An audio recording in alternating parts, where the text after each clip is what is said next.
વ્યક્તિએ રસીના બંને ડોઝ શા માટે લેવા જોઈએ? બંને ડોઝ સમાન રસીના શા માટે હોવા જોઈએ? જી, આ પ્રશ્ન આપણે એક તો જે પણ આપણે મેં કીધું એ પ્રમાણે આ બધી વસ્તુઓ સંશોધનો એટલે કે જે પણ રિસર્ચ થયું હોય એની પર આધારિત છે. એટલે કે એ જોવામાં આવ્યું કે ઘણી બધી રસી આપણે જોઈએ BCG હોય એટલે કે નાની ઉંમર બાળકોને એક જ ડોઝ આપીએ છીએ. એવી રીતે બીજી ઘણી બધી વેક્સિનો એને માત્ર એક જ ડોઝ આપણે આપતા હોઈએ છીએ. 2 ડોઝ આપતા નથી. પહેલા આપણને જો યાદ હોય તો મિસલ્સનો પણ એક જ ડોઝ હતો. હવે એના 2 ડોઝ કરવામાં. તો સંશોધનો પરથી એવું નક્કી થયું કે એક ડોઝ આપીએ તો રોગ પ્રતિકારક શક્તિ ઓછી હોય, પણ જો એને 2 ડોઝ આપવામાં આવે તો રોગ પ્રતિકારક શક્તિ લગભગ 90% જેવા કેસમાં ખૂબ જ સારી રીતે આવી જાય. એટલે કે આપનામાં રસી અસરકારક રીતે કામ કરી શકે. એટલા માટે એના 2 ડોઝ લેવા જોઈએ.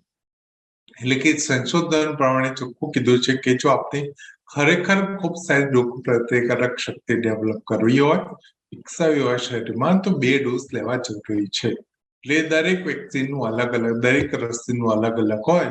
એ પ્રમાણે આપણે જે પણ સંશોધનો થયા હોય એ પ્રમાણે એને કરવું જોઈએ. અને કોરોનામાં એ 2 ડોઝ કહે છે, આપણે 2 લેવી જોઈએ.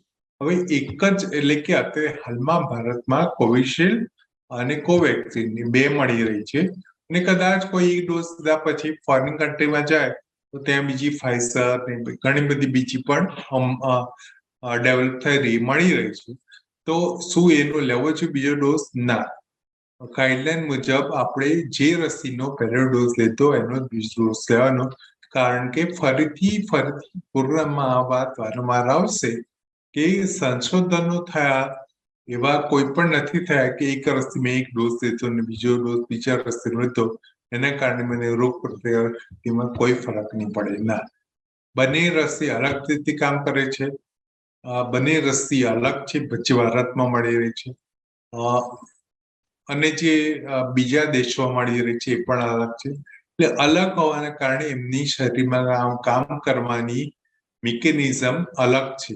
એટલા માટે જો તમારે ખરેખર સારી રોગપ્રતિકારક શક્તિ ડેવલપ કરવી હોય તો એક જ રસીનો પ્રકાર, જે પહેલો ડોઝ લીધો હોય એ જ પ્રકારનો બીજો ડોઝ લેવો જરૂરી છે. એને એ જ પ્રમાણે ગાઈડલાઈન છે ને એ પ્રમાણે આપણે જરૂર કરવું જોઈએ.